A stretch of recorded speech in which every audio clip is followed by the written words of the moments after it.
এক হচ্ছে বিশ্বের সব মুসলিম দেশগুলো এবং সবাই যার যার জায়গার থেকে প্রতিবাদ করছে এবং কী ঘটতে যাচ্ছে ইসরায়েলের। আজকে আমরা এই টপিক্সের উপর বেশ করে কিছু কথা বলবো।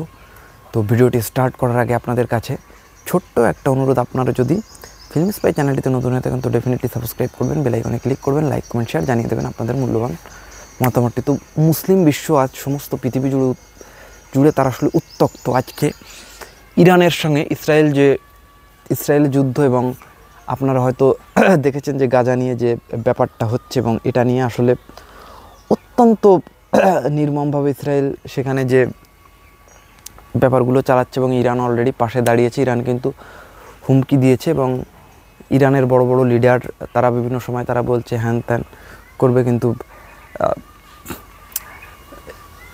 ইরানও কিন্তু তার জায়গার থেকে যথাযথ আক্রমণ করছে, এবং বাইরের যত ইসলাম কান্ট্রি তারা কিন্তু সবাই ইসরায়েলের বিরুদ্ধে কিন্তু সোচ্চার হচ্ছে।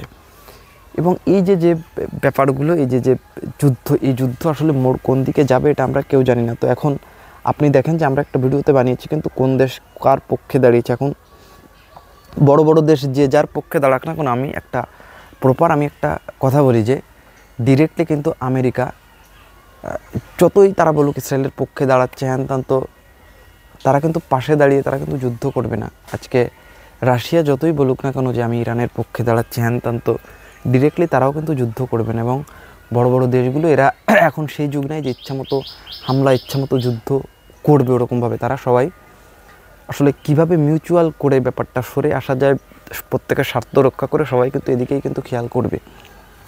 কারণ যুদ্ধ কখনো শান্তি এনে দিতে পারে না। কারণ প্রথম বিশ্বযুদ্ধ, দ্বিতীয় বিশ্বযুদ্ধ পৃথিবীতে কী দেখিয়েছে এটা আমরা কম বেশি সবাই জানি। এবং এরপরে কিন্তু কোনো দেশ তারা কখনোই কিন্তু যুদ্ধ চায় না, এবং যুদ্ধ চাওয়া কখনোই কাম্য না। কিন্তু পরিস্থিতি যে জায়গায় চলে যাচ্ছে, ইসরায়েল যা করছে এখন, যদি যুদ্ধ বাঁধে তো আমার মনে হয় উন্নত বিশ্বের দেশগুলো, আপনি যদি বলেন রাশিয়া বলেন, চীন বলেন, কিন্তু আমাদের রাশিয়া বলেন বা আমেরিকা বলেন, আমার মনে হয় না তারা সরাসরি কোনো রকম যুদ্ধে অংশগ্রহণ করবে। কারণ আসলে আমার মনে হয় যে এই দেশগুলো না, মানে এরা বিভিন্ন সময় বিভিন্ন পক্ষ নিয়ে আমার মনে হয় যে এরা আসলে খেলা দেখে, এই বড় বড় দেশগুলো। কিন্তু সমস্ত মুসলিম কান্ট্রি তারা এক হয়ে তারা যে ডিসিশন নিচ্ছে, আমার মনে হয় যে এটা ডেফিনেটলি এটা অত্যন্ত যুক্তিযুক্ত। এবং হ্যাঁ, এই পরিস্থিতিতে সবাই আসলে পাশে দাঁড়ানো উচিত। ইরান যেরকম দাঁড়াচ্ছে এরকম আসলে সবার দাঁড়ানো উচিত।